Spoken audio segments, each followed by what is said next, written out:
Hello students, welcome to our channel A to Z পরীক্ষা। তো আজকে আমরা একটা ইম্পর্টেন্ট টপিকের উপরে রিপোর্ট রাইটিং করব, ঠিক আছে? খুব ভালো করে দেখো পুরো ভিডিওটা শুরু থেকে শেষ পর্যন্ত, এবং ভিডিওটা যদি তোমাদের ভালো লাগে অবশ্যই লাইক করে দিও। এটা কিন্তু আপকামিং যে কোনো মেইনস এক্সামের জন্য এই টপিকটা কিন্তু খুবই গুরুত্বপূর্ণ। তোমরা সবাই জানো যে ক্যালিফোর্নিয়াতে যে একটা ফরেস্ট ফায়ার হয়েছিল, তার জন্য কি পরিবেশে কতটা ক্ষতি হয়েছে এবং সেই সেই এলাকায় জনজীবনের কতটা ক্ষতিগ্রস্ত হয়েছে, তাই না? এবং একটা বড় জমি কিন্তু জায়গা নষ্ট হয়ে গেছে, তাই তো? তো সেই সংক্রান্ত আজকে একটা রিপোর্ট রাইটিং করব, আর ওটা পরিবেশের উপর ইম্প্যাক্ট কীভাবে এসছে ওর উপরে, তার উপরেই একটা বিস্তারিত রিপোর্ট লিখব। হ্যাঁ, তো তোমরা দেখো পুরো ভিডিওটা শুরু থেকে শেষ পর্যন্ত, এবং তোমরা যারা নতুন আছো অবশ্যই কিন্তু লাইক করে দিও, চ্যানেলকে সাবস্ক্রাইব করতে ভুলো না। তোমাদের কিন্তু এখানে মেইনস এক্সামের জন্য পুরো প্রিপারেশন করিয়ে দেওয়া হচ্ছে। যদি তোমরা ডেইলি ক্লাসগুলো ফলো করো তাহলে কিন্তু তোমাদের কোনো পেইড ক্লাস জয়েন করতে হবে না, বিশেষ করে ইংলিশ আর বেঙ্গলির জন্য, ঠিক আছে? তো যারা সবই প্রথমবারের জন্য দেখছো অবশ্যই কিন্তু চ্যানেলকে সাবস্ক্রাইব করে নিও, ঠিক আছে? তো চলো শুরু করি। দেখো, প্রথমে টাইটেলটা দেখো কি দিয়েছি, the growing catastrophe, California's forest fires demand urgent action. এখানে বাইয়ের স্টাফ রিপোর্টার, যেটা রিপোর্টের ফরম্যাট আর কি, তোমাকে সেটা করতে হবে। বাইয়ের স্টাফ রিপোর্টার লিখে প্লেস ডেট দিয়ে দেবে, তারপরে লেখা স্টার্ট হবে। হ্যাঁ, দেখো, the relentless forest fire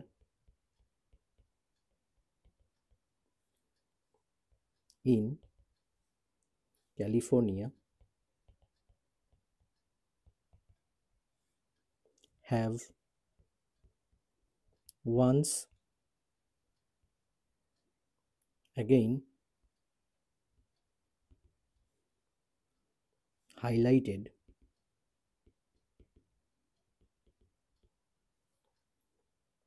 the devastating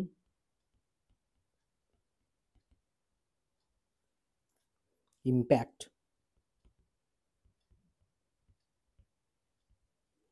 ঠিক আছে, কিসের উপর ইম্প্যাক্ট করেছে, of climate change and human negligence, ঠিক আছে, ফুল স্টপ। অর্থাৎ কি, দ্য রিলেন্টলেস ফরেস্ট ফায়ার, এই যে অবিরাম ফরেস্ট ফায়ারটা হলো in California, have once again highlighted, এটা আরেকবারের জন্য, এটা কিন্তু প্রথমবারের জন্য নয়, এটা প্রতি বছরই প্রায় হয় ছোটোখাটো, কিন্তু এবার বিশাল বড় আকারে হয়েছে। তো এটা কি করেছে, once again highlighted the devastating impact, highlight করেছে একটা মারাত্মক প্রভাবকে, অফ ক্লাইমেট চেঞ্জ, কিসের, ক্লাইমেট চেঞ্জের মারাত্মক প্রভাবকে এটা হাইলাইট করেছে, অ্যান্ড হিউম্যান নেগলিজেন্স, এবং মানুষের যে নেগলিজেন্স আছে সেই নেগলিজেন্সকেও কিন্তু মানে এড়িয়ে চলা প্রবণতাকে, তাই না, পরিবেশের ওপর নজর না দেয়া, সো এই জিনিসগুলোকে কি করেছে, হাইলাইট করেছে। বোঝা গেছে? আচ্ছা, পরের লাইন দেখো, with over 2 lakh acres scorched across countries like Los Angeles,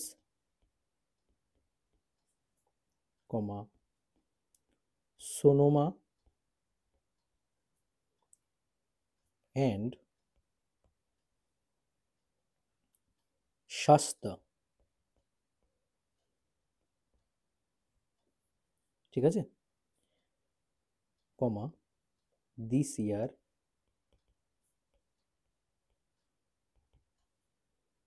fires are among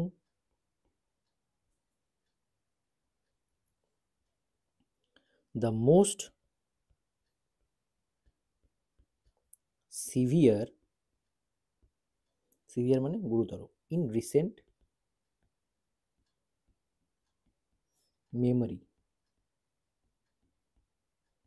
ঠিক আছে। তাহলে কি হলো, with over 2 lakh acres scorched, scorch মানে কি, জ্বলে যাওয়া, তাই তো?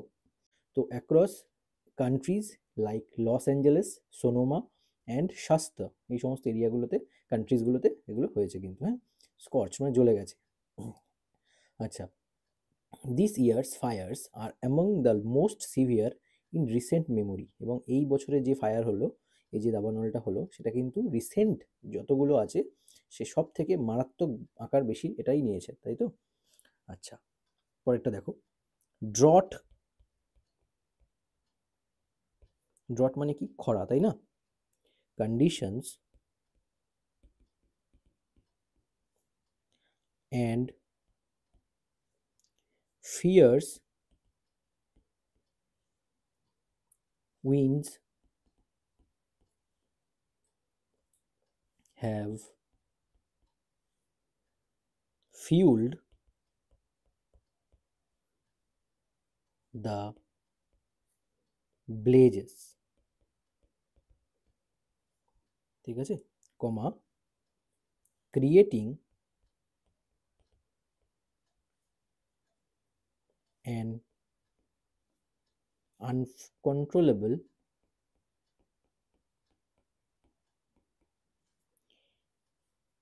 double L inferno that has displaced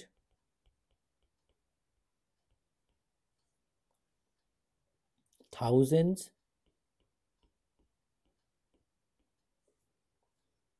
and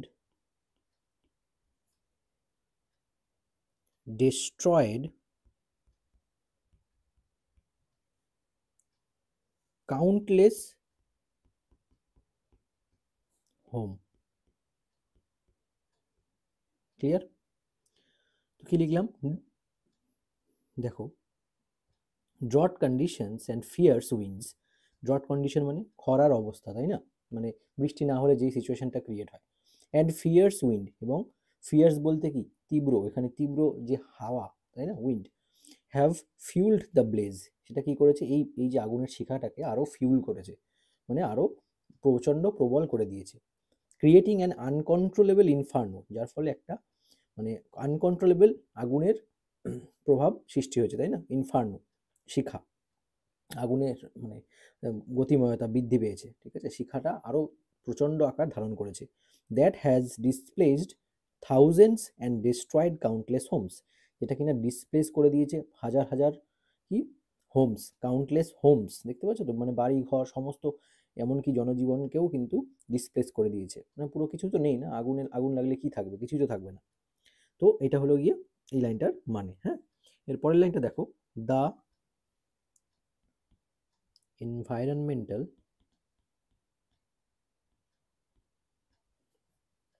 toll is staggering,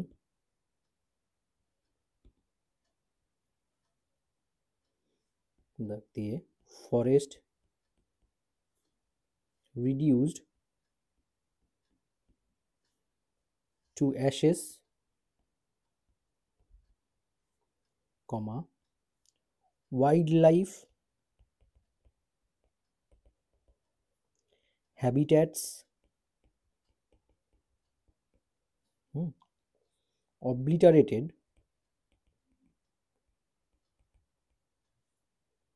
comma, and air quality plummeting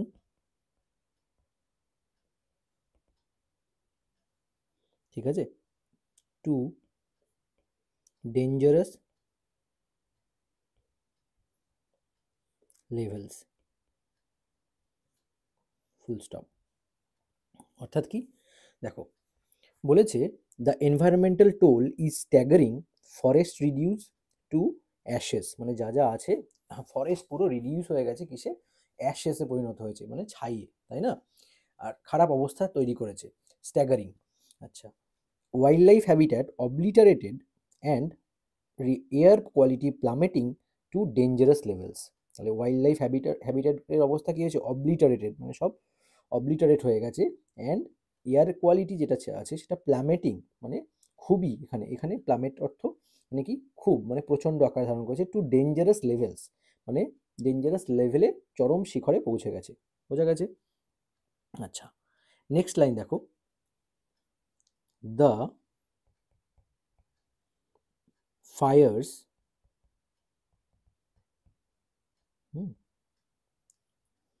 আচ্ছা serve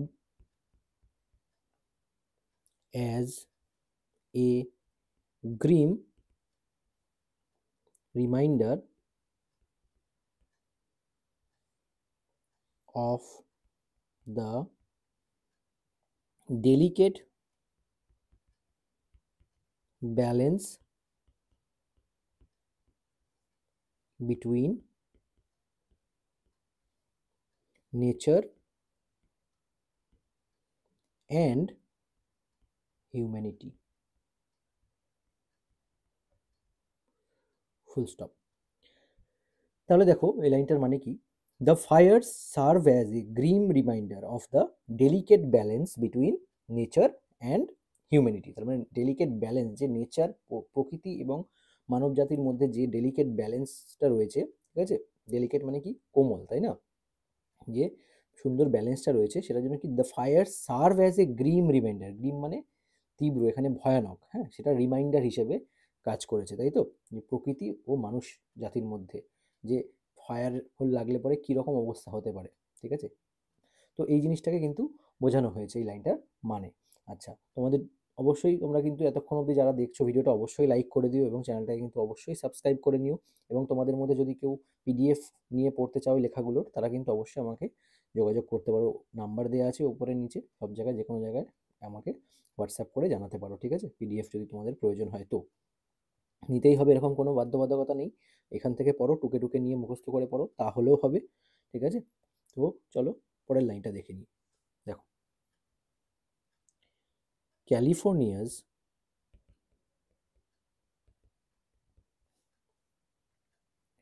firefighter and emergency responders are stretched thin, comma, risking, দেখো তোমাদের মধ্যে যারা যারা বলবে লেখাটা একটু কঠিন লাগছে স্যার একটু ইজি করে লেখাও, দেখো ইজি করে লেখা তো সবাই লিখবে, তো তোমাকে একটু অন্যরকম যদি তুমি লেখো না, তাহলে পরে কি হয়, সেই লেখাটা বেশি আই ক্যাচিং হয়। এটা আশা করি তোমরা এতগুলো রিপোর্ট পড়ার পরে বুঝতে পেরেছো যে আমার রিপোর্ট লেখার স্টাইলটা একটু অন্যরকমই, তোমরা যদি কেউ ফলো করো তো তোমাদেরও এই স্টাইলটাই চলে আসবে যদি বেশি করে পড়ো, হ্যাঁ। এতদিনে যতগুলো রিপোর্ট লিখিয়ে দিয়েছি সবই দেখবে একই ধাঁচের লেখা, একই ধাঁচে ফেলে এগুলো করা। তো তোমরা যদি মনে করো যে না, এখানে সিম্পল লাইন, যেমন দেখো এই লাইনটাই যে California's firefighters and emergency responders are stretch thin, তাই না, এখানে স্ট্রেচ থিন বলা হয়েছে কেন, এখানে তার মানে কি তারা বেশি মানে ইম্প্যাক্ট, প্রভাব ফেলতে পারেনি, কাজ করতে পারেনি, তাই তো, ফায়ার ফাইটার্স অ্যান্ড এমার্জেন্সি যারা রেসপন্ডার সেগুলো কি বেশি কাজ করতে পারেনি। তো সেই জায়গাটাকে কি করলাম, এটা কিন্তু তুমি সিম্পল ইংলিশেও লিখতে পারো, একদম অর্ডিনারি হয়ে যায়। তো আমি এখানে এই ফ্রেজটা ইউজ করে দিলাম, দ্যাট স্ট্রেচড থিন, ঠিক আছে। রিস্কিং, দেখো, দেয়ার লিভস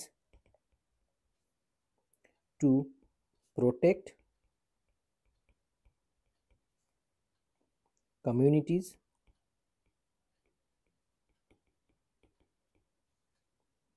ফুল স্টপ।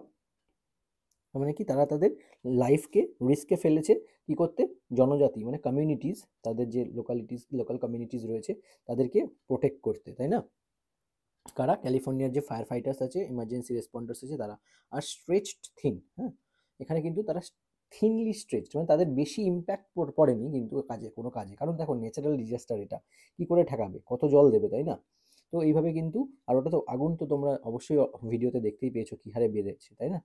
তো সেই জন্যই বলা হয়েছে যে risking their lives to protect communities, তারা রিস্ককে ফেলেছে নিজের জীবনকেও তাদের কমিউনিটিস, পিপলদের কমিউনিটি, সেখানকার জনজাতিকে বাঁচানোর জন্য, তাই না। আচ্ছা, এরপরে দেখো, however,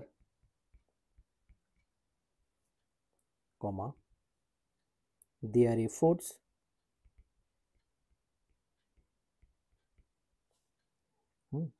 alone are not enough। দেখো তোমাদের মধ্যে অনেকেরই মনে হতে পারে যে স্যার একটু বেশি করে লিখিয়ে দিন, তাহলে পরে আমাদের সুবিধে হয়।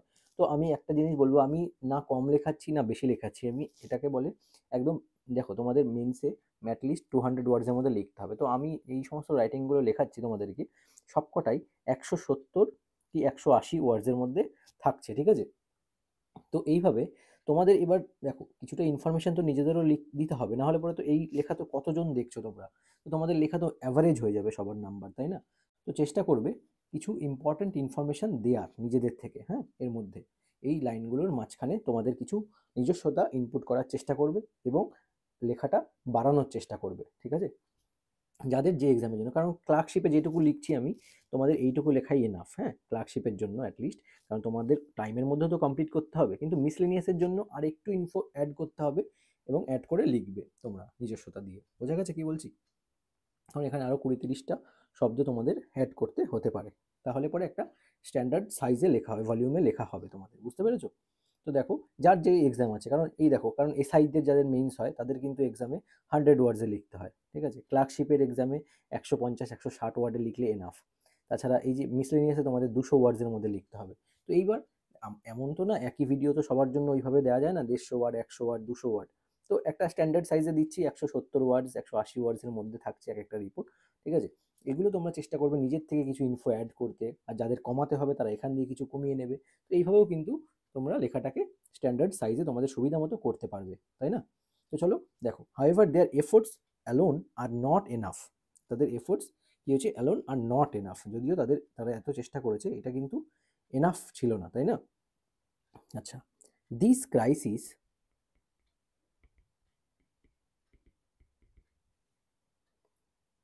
ডিম্যান্ডস, কি ডিম্যান্ড করে? এ মাল্টিফেসেটেড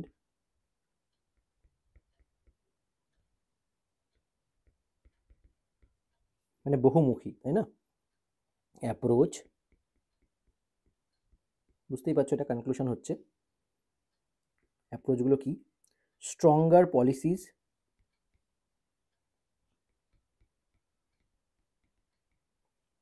ঠিক আছে, টু কমব্যাট ক্লাইমেট চেঞ্জ,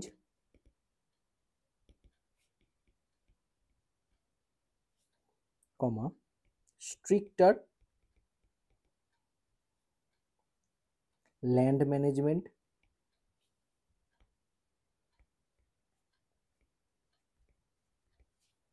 ঠিক আছে?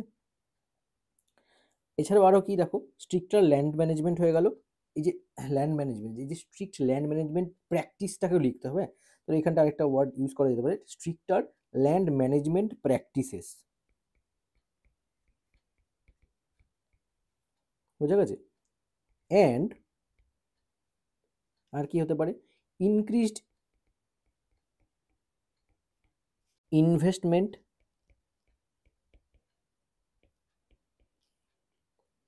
আচ্ছা, তার সাথে কি, ইন রিনিউয়েবল এনার্জিজ,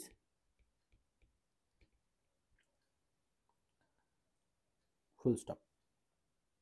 তাহলে কি লিখলাম দেখো, this crisis demand a multifaceted approach. এই ক্রাইসিসের জন্য এটা কি ডিম্যান্ড করে, একটা বহুমুখী অ্যাপ্রোচের, তাই তো?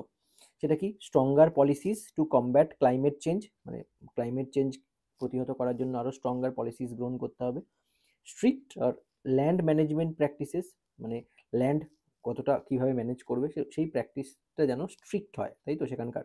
তো এই রকম জিনিসগুলো, ল্যান্ড ম্যানেজমেন্ট প্র্যাকটিসগুলোকে স্ট্রিক্টার করতে হবে।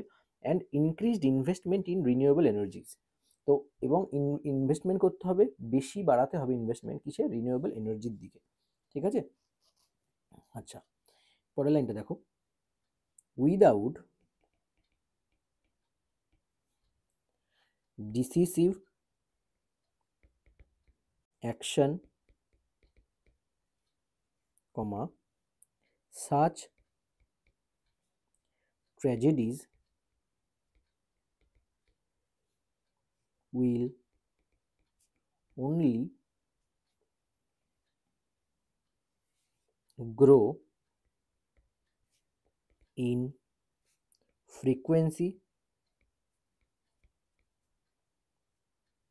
and scale, full stop. আমাদের লেখা কমপ্লিট। তো কি লিখলাম, উইদাউট ডিসিসিভ অ্যাকশন, যদি ডিসিসিভ অ্যাকশন না নেওয়া হয়, সাচ ট্র্যাজেডিজ, এই ধরনের tragedies will only grow in frequency, এই ধরনের ট্র্যাজেডিগুলো ফ্রিকুয়েন্টলি হতে থাকবে, মানে ঘন ঘন হতে থাকবে, অ্যান্ড স্কেল, এবং বৃদ্ধিও পাবে। ঠিক আছে, তো এই হলো আমাদের কনক্লুডিং লাইন। তো তোমরা দেখতেই পাচ্ছ এখানে এই রিপোর্ট রাইটিংয়ের ভলিউম। হ্যাঁ, তো এইভাবে কিন্তু তোমাদেরকে একটা সুন্দর লেখা লিখে দিয়ে চলে আসতে হবে টাইম লিমিটের মধ্যে। এবং অবশ্যই আরেকটা কাজ তোমাদের করতে হবে, সেটা কি, চ্যানেলটাকে যারা সাবস্ক্রাইব করোনি অবশ্যই সাবস্ক্রাইব করে রাখতে হবে। দেখো এত কিছু করে দিচ্ছি তোমাদের জন্য, তোমরা যদি এইটুকু না করো, চ্যানেল সাবস্ক্রাইব না করো, দেখে ভাবো যে না থাক সাবস্ক্রাইব করার দরকার নেই, তো এবার দেখো এটা তো তোমাদের লস। যাদের মেইনস এক্সাম আছে, যাদের যারা প্রিপারেশন করতে চাইছো, তোমরা যদি সাবস্ক্রাইব না করো তাহলে কি হবে, তাহলে তোমাদের কাছেই এগুলো পৌঁছাবে না লেখাগুলো, তাই না? তো ইনডাইরেক্টলি তোমাদেরই লস, এখানে কিন্তু তোমাদের কোনো পেইড ক্লাস হচ্ছে না। তো আশা করছি তোমরা এতক্ষণে একটা লাইক করে দিয়েছো, এবং যারা নতুন আছো চ্যানেলটাকে সাবস্ক্রাইবও করে দিয়েছো। তো আজকের মতো এই পর্যন্তই, আবার দেখা হচ্ছে তোমাদের সঙ্গে নেক্সট ক্লাসে। Thank you so much for watching this video.